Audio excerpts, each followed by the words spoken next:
I got caught up unpacking yesterday.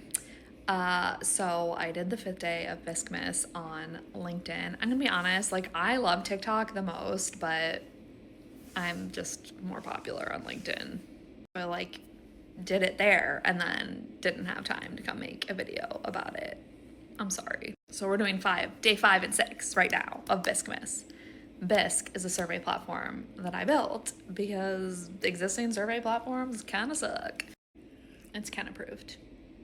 Anyways, day 5 of Bisquemas was about how we give you better defaults in the Bisq builder. And so the best example of that is we have a default like introduction and thank you block. So whenever you start a new survey, whenever you upload a survey, it will start with an intro block and it will end with a thank you block.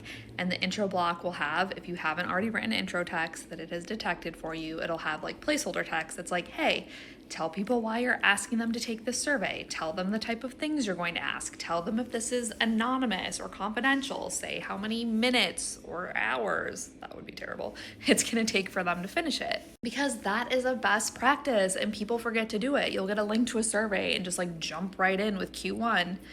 I don't like that. Not best practice.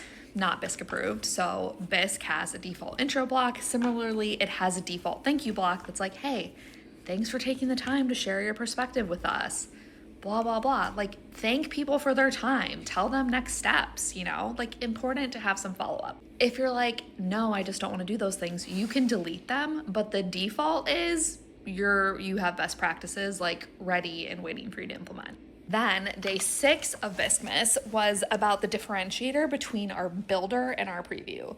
You build in the builder. So that's where you do your content, your logic, all of that stuff. You make aesthetic choices in the preview. So if you're like, I want this to be like a list instead of a drop down, you make that choice there. You can decide how like the ranking is stylized. You add your logo. You can decide if you want everything to be on one page or have different page breaks or do a drip like 1-by-1 survey question view. You make all of the like aesthetic visual choices on the preview tab. I love this because it lets you make aesthetic choices in real time as you're previewing the survey. You're not like bouncing back between tabs to be like, and what does this look like? Now let me see this. Let me see this other thing. You just make it like, oh, I want to see this as a list. Done. It's right there. Because really it's weird to make like aesthetic choices in a different tab, then have to go check to see what they look like. Like, let's needlessly complicate it.